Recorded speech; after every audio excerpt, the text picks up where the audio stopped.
नमस्कार, बहुत बहुत स्वागत है। मैं अमित सिंह, आप देख रहे हैं प्राइम न्यूज का डिजिटल प्लेटफॉर्म। पाकिस्तान को लेकर एक बड़ी खबर है जिसके बाद पाकिस्तान की मुश्किलें बढ़ने जा रही हैं।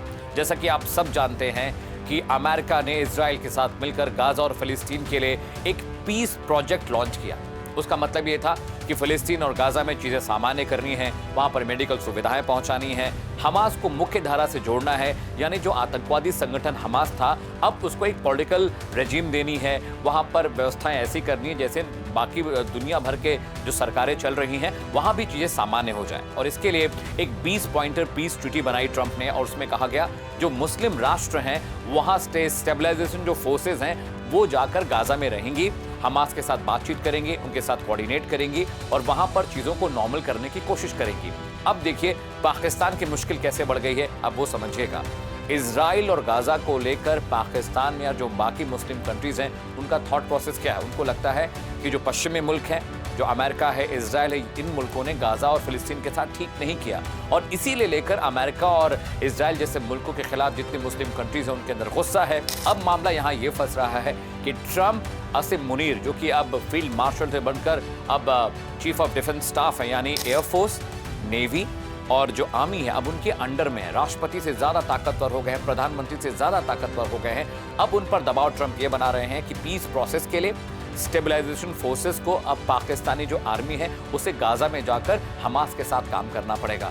अब मुश्किल ये है कि अगर हमास उपद्रव करता है, हमास वहां पर गोलीबारी करता है, आगजनी करता है, तो उनका सामना किससे होगा? पाकिस्तानी सेना से होगा। सामना होने का मतलब है कि जब वो आमने सामने होंगे तो उनके बीच गोलियां चलेंगी और पाकिस्तानी आर्मी को मजबूरन हमास के आतंकवादियों पर हमला करना पड़ेगा। लेकिन मुश्किल क्या है कि हमास के आतंकवादियों और गाजा के लोगों के लिए अलग तरह की एक रहमदिली है मुस्लिम कंट्रीज के नागरिकों के अंदर। अब मुश्किल ये हो रहा है कि अगर आसिम मुनीर गाजा में अपने पीस फोर्सेस को भेजते हैं तो पाकिस्तान में बवाल मच जाएगा, पाकिस्तान में गृह युद्ध हो सकता है, क्योंकि आपको मैंने वजह बता दी कि अगर पाकिस्तानी सेना हमास को मारेगी तो क्या होगा। लेकिन दिक्कत क्या है? अब ट्रंप उनके ऊपर बहुत दबाव बना रहे हैं। पिछले 6 महीने में बहुत मुमकिन है कि आने वाले हफ्ते में आसिम मुनीर एक बार फिर से अमेरिका जाएं और ट्रंप को समझाने और बताने की कोशिश करें कि उनके यहाँ गृह युद्ध जैसे हालात हो सकते हैं। वहाँ पर जो सरकारें हैं, जो पब्लिक है, इस चीज़ को लेकर लगातार वो विरोध कर रही है और ट्रंप लगातार दबाव बना रहे हैं। क्योंकि ट्रंप ने पहली बार, आपको याद होगा कि बतौर जब सेना प्रमुख आसिम मुनीर अमेरिका गए, वॉशिंगटन डीसी गए, व्हाइट हाउस के अंदर गए, तो बिना किसी सिविलियन प्रोटोकॉल के राष्ट्रपति ट्रंप उनसे मिले, उनके साथ डिनर किया, उनका स्वागत किया गया, उनकी आवभगत की गई। ऐसे में अमेरिका को नाराज करना पाकिस्तान कभी भी नहीं चाहेगा। लेकिन पाकिस्तान के लिए जो मुश्किल ये है कि पाकिस्तान एक मुस्लिम कंट्री है।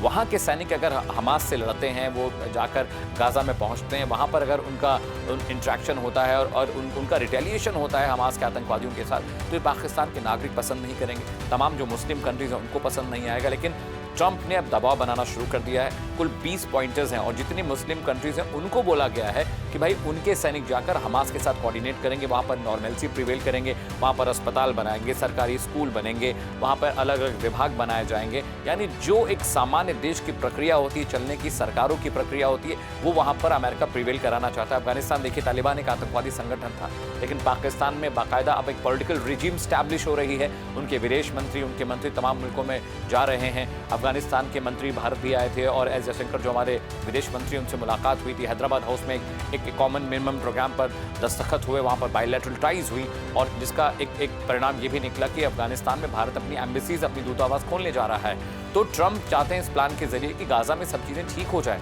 और वो नहीं चाहते हैं कि अमेरिकी फोर्सेज वहाँ पर जाएं, क्योंकि जिस तरह से पाकिस्तान में विरोध होगा कि पाकिस्तानी सेना हमास से जाके लड़े, वही विरोध अमेरिका में भी हो रहा है। क्योंकि अमेरिका के जो लोग हैं, अमेरिका जो सेनेटर्स हैं, वो नहीं चाहते कि दूसरों की लड़ाई में अमेरिका जाए और अपने सैनिकों को वहाँ पर कुर्बान होने के लिए, मरने के लिए भेजे। तो अमेरिका अपने सैनिक नहीं भेजना चाहता।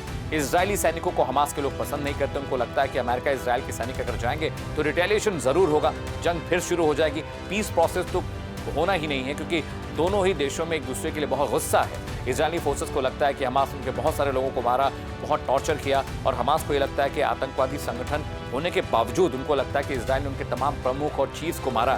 तो दोनों देशों में गुस्सा बहुत है। अमेरिका के लिए बहुत गुस्सा है हमास के अंदर, गाजा के अंदर, इसीलिए ये प्रोसेस दिया गया, इसीलिए पीस ट्रीटी बनाई गई, जिसमें ट्रंप ने कहा कि मुस्लिम कंट्रीज के सैनिक वहां पर जाएंगे और स्टेबलाइज करेंगे। स्टेबलाइजेशन फोर्सेस का एक निर्माण होना है, एक कंस्ट्रक्ट करनी है फोर्सेस जो वहां पर जाकर काम करें और पीस प्रोसेस को प्रिवेल करें और बेहतर करें। लेकिन ट्रंप के आदेश के बाद, ट्रंप के प्रेशर के बाद आसिम मुनीर बहुत मुश्किल है, उनको समझ में नहीं आ रहा है आखिर क्या किया जाए, क्या ना किया जाए। और बहुत मुमकिन है कि इस हफ्ते वो अमेरिका जा रहे हैं मिलने के लिए, क्योंकि जिस तरह से असीम मुनीर को असीम ताकतें दी गई, उसके पीछे कहीं ना कहीं जो पॉलिटिकल वेंडेटा है, जो डिप्लोमेसी है, वो अमेरिका का हाथ कहीं ना कहीं जरूर। आपको याद होगा ऑपरेशन सिंदूर में बार बार ट्रंप खुद को क्रेडिट देते रहे कि जो युद्ध विराम है वो भारत और पाकिस्तान के बीच उनकी वजह से हुआ। और उसके बाद एक और नैरेटिव अमेरिका का आता है कि ऑपरेशन सिंदूर में भारत की हार हुई, वो लगातार पाकिस्तान की तरफदारी कर रहे हैं, पाकिस्तान के सैनिकों की, वहाँ के रेजिम की, वहाँ पॉलिटिकल रेजिम की तारीफ कर रहे हैं। तो जिससे ये लगता है कि अमेरिका का इंक्लिनेशन पाकिस्तान की तरफ थोड़ा बढ़ा है। चीन पहले से पाकिस्तान को समर्थन करता रहा है। अब ये जो पूरा प्रोसेस है, ये प्रोसेस देखने वाली बात होगी, क्योंकि पाकिस्तान में विरोध हो रहा है और भी जो मुस्लिम कंट्रीज हैं, इराक, ईरान, तेहरान, अजरबैजान और ये जो कंट्रीज हैं, मिडिल ईस्ट की जो कंट्रीज हैं, वो भी, उन पर भी प्रेशर है कि भाई वहाँ से भी सैनिक जाकर गाजा में, फिलिस्तीन में रहकर वहाँ पीस प्रोसेस को प्रिवेल करें और वहाँ पर जो पॉलिटिकल रेजिम है उसको स्टैब्लिश करें। असीम मुनीर के लिए मुश्किल बहुत बढ़ने वाली है। अब देखना होगा कि जब ये मुलाकात होती है उन दोनों नेताओं की, माफ कीजिएगा असीम मुनीर की और डोनाल्ड ट्रंप की, तो वो किस तरह से ट्रंप को मनाते हैं। और ट्रंप आप जानते हैं बड़बोले टाइप के नेता हैं, जिद्दी टाइप के नेता हैं। उनको लगता है कि उन्होंने कोई आदेश दे दिया तो थर्ड वर्ल्ड कंट्रीज को उसको मानना ही मानना है। भारत से नाराजगी इसीलिए थी क्योंकि भारत ने उनकी हर शर्त पर अपनी शर्तें रखी, भारत ने उनके हर आदेश पर अपने आदेश रखे। और जिस तरह से यहाँ पर व्लादिमीर पुतिन आए, प्रधानमंत्री नरेंद्र मोदी के साथ बायलैटरल टाइज हुई, डिफेंस टाइज हुई, कारोबारी टाइज हुई, टेक्नोलॉजी को लेकर बहुत सारे करार हुए, ये बात अमेरिका को बिल्कुल अच्छी नहीं लगी। आज के लिए, अभी के लिए इस एक्सप्लेनर में फिलहाल इतना ही। देश और दुनिया की तमाम बड़ी खबरों के लिए आप प्राइम न्यूज़ का डिजिटल प्लेटफॉर्म फॉलो करते रहिए। नमस्कार।